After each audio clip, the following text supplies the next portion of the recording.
Hello dear students. Now in grade 9 we will explain a new lesson which is translation and vectors. As you see, this lesson will be divided into two parts. In this part we will speak about four objectives. The first, the definition of a vector and its characteristics. Second, properties of equal vectors. Third, the rules of the sum of vectors, and at last the translate of a point by a given vector.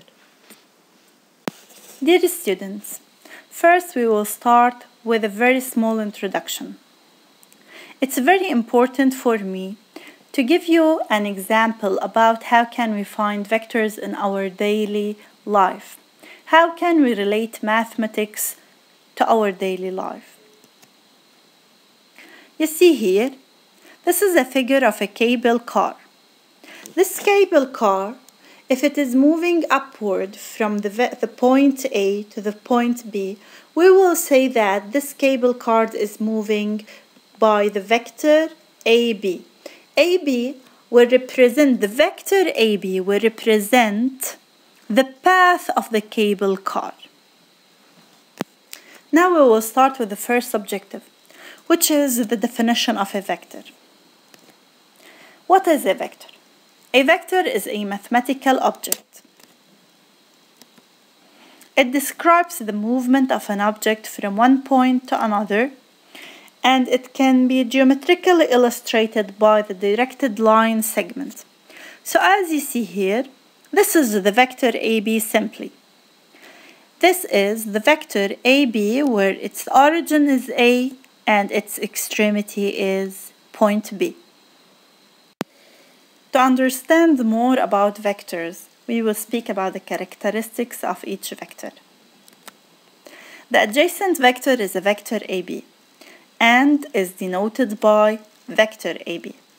That means whenever we want to speak about the vector AB, we write AB and we put an arrow above it.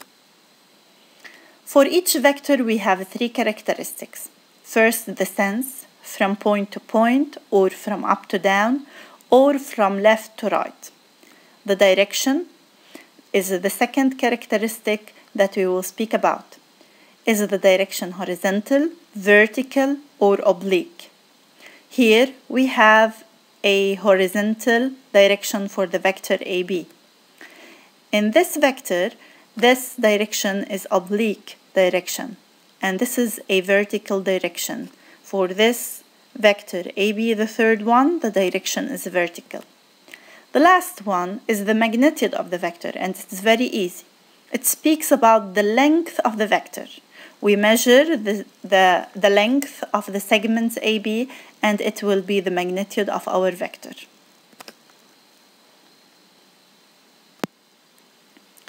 Now, I'll give you an example. For example, we have this vector AB. We will determine its three characteristics. First, we will speak about the sense. The sense of the vector AB, it's moving from A to B, that is from A to B. Now the direction. We may take that the direction of the vector AB is simply the line AB. Or we may say that the direction of the vector AB is a straight line XY, which should be parallel to the line AB, as illustrated in the figure now. The last one, the magnitude, which is the length of the segment AB. That is, for example, in this figure, 3 centimeters. Now, we will start the properties of the vectors. Property number 1, we will speak about equal vectors. When can we say that the two vectors are equal? The two vectors are equal if they have the same characteristics. The three characteristics must be the same: the sense, the direction, and the magnitude. If one of them is different, then they are not equal. So I will repeat for you. In order to speak about equal vectors, the three characteristics of the two vectors must be the same. The same sense, the same direction, and the same magnitude. From this, we will deduce a very nice property. if I have the vector AB, it is equal to the vector CD. So we may deduce that they have the same magnitude, that is, the length of AB is equal to the length of CD.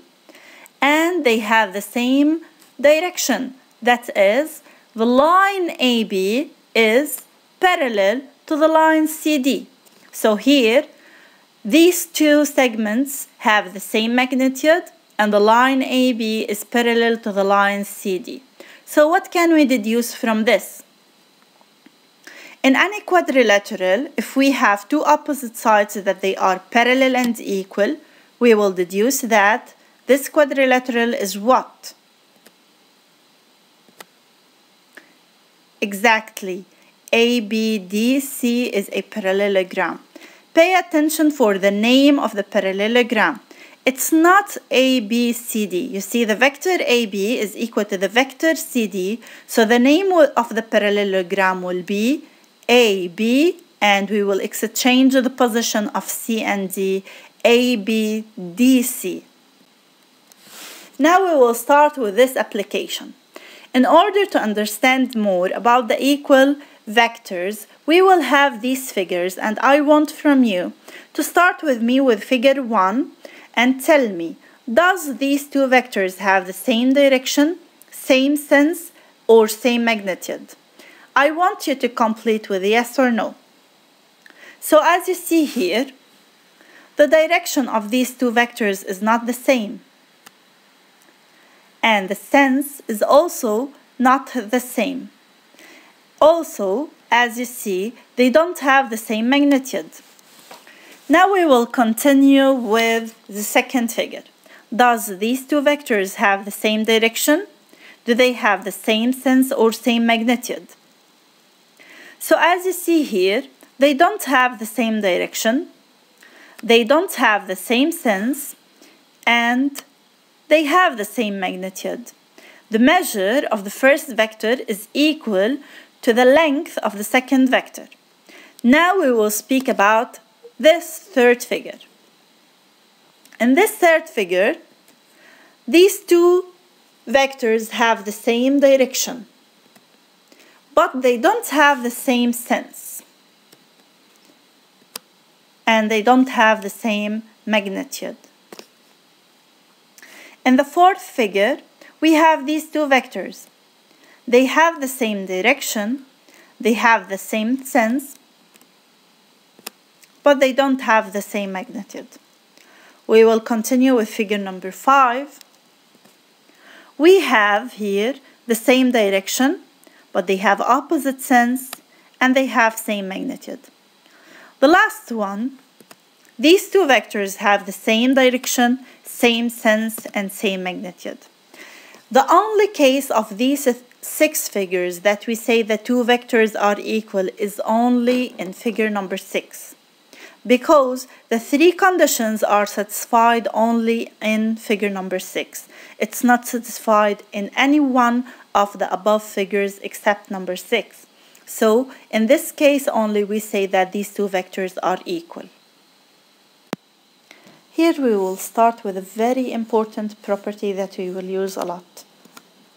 If I have the vector AB equal to the vector BC, as you see here in figure, or BA is equal to CB, also as you see here in figure. So as you see here, the ending point of the first vector is the origin of the second vector. And here if you take CB, the extremity is B, which is the origin of the vector BA.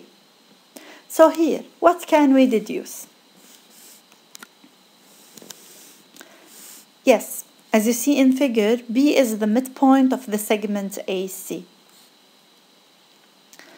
How can I prove that B is the midpoint of the segment AC? I have to prove 2 points. First, I have to prove that AB is equal to BC in magnitude, and I have to prove that the 3 points are collinear. The first one is easily illustrated, since you know if 2 vectors are equal, then they will have the same magnitude. So here, AB is equal to BC in length. Now we have to prove that these 3 points are collinear. We will prove that these 3 points are collinear by using that if two vectors are equal, they have the same direction. Then we can say that AB is parallel to BC and B is a common point. Then A, B, and C are collinear, therefore AB is equal to BC. Now we will speak about property number 2, the sum of vectors. How can I add two vectors? We will start with part A. We will divide the sum of vectors into 3 parts. The first one, the sum of two consecutive vectors. What's the meaning of consecutive vectors? Consecutive vectors means that AB plus BC, the extremity of the first vector is the origin of the second vector. Then we will eliminate B and it will be equal to AC. As you see here in figure, AB plus the vector BC will be the vector AC using Chassel's relation. We will take the starting point of the first vector and the extremity point of the second vector. It will be the vector. Now we will start with property about some of the vectors having the same origin. Here, as you see, I have the vector AB plus the vector AC. As you notice, the origin of the first vector is A, and the origin of the second vector is also A. So, what is the vector that is equal to the sum of AB and AC? Using the parallelogram rule, we will see that AB plus AC will be equal to the vector AD. What is the point D? D is the fourth vertex of the parallelogram ABDC. Using the two vectors AB and AC, we will continue the figure to obtain the parallelogram ABDC. The fourth vertex of this parallelogram, I will call it D. So, how can I name the parallelogram? Please pay attention for this remark. AB and AC are the two vectors that I will use. I will cross the origin of the second vector and I will place it with the point D. So ABDC will be the parallelogram that we will use. Now, we will speak about the last case, which is the sum of two opposite vectors. The vector AB plus the vector BA is equal to the vector AA. Using Chassel's rule, we will remove the origin of the second vector and the extremity of the first, and the answer will be AA. Also, the vector AB plus the vector BA, AA is a zero vector. So here, we will say that the sum of two opposite vectors is a null vector. Note, if AB plus BA equals zero vector, then I can say that the vector BA is equal to minus the vector AB. Or also we can say that the vector AB is equal to minus the vector BA. Now we will start here a small application. I have 3 operations I want you to simplify using the rules of addition of vectors that we illustrated before. The first one, the vector AB plus the vector CD plus the vector BC. Here I want you to pay attention for something. The most important thing that we will use in order to understand how we simplify these operations is that we place every two vectors where the extremity of the first is the origin of the second beside each other, where we can use Chassel's rule that we explained in property number 1. That is, here I will rearrange the vectors, the vector AB plus the vector BC plus the vector CD. The vector AB plus the vector AC, using Chassel's rule, it will be the vector AC. And I will keep the vector CD. the vector AC plus the vector CD using Chassel's rule will give me the vector AD. Yes, you have a question. Can I add here the vector BC plus the vector CD and keep AB? If you try to do this, you will get the same answer exactly. The vector BC plus the vector CD using Chassel's rule is BD. Adding it to the vector AB, also the answer will be AD using Chassel's rule. You may try the second way. We will start with the second operation. Vector AB minus the vector DC plus the vector BA minus the vector AD plus the vector AC. First of all, the most important thing is that I want to get rid of all the minus signs. We can replace minus vector DC by its opposite, which is plus the vector CD. And minus the vector AD, as we said previously, is equal to plus the vector DA. It's very important to get rid of all the opposite vectors which give us zero vector. It will make this operation much easier. So I will place here the vector AB beside the vector BA because I can apply here Chassel's rule. The vector CD plus the vector DA and plus the vector AC. I place the vector CD near the vector DA also to apply Chassel's rule. The vector AB plus the vector BA, these are two opposite vectors, will give us zero vector. So I will cross them. Using Chassel's rule, between the vector CD and the vector DA, I will get the vector CA. So I will get here the vector CA plus the vector AC. Vector CA plus the vector AC will give us zero vector exactly because they are opposite vectors.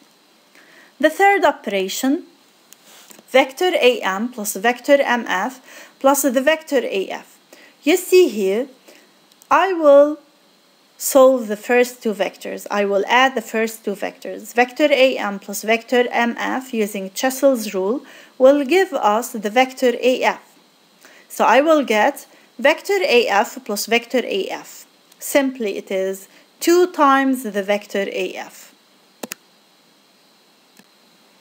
Now we will start with the last objective in this part, the translation of a point.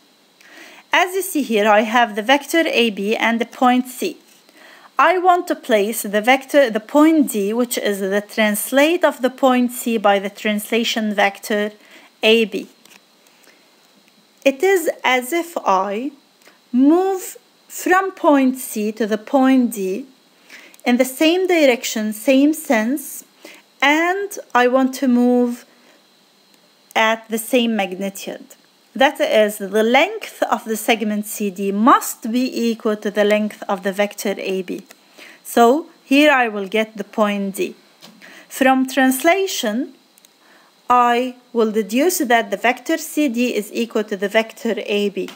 Since by the conditions of translation, these two vectors must have the same sense, same direction, and same magnitude.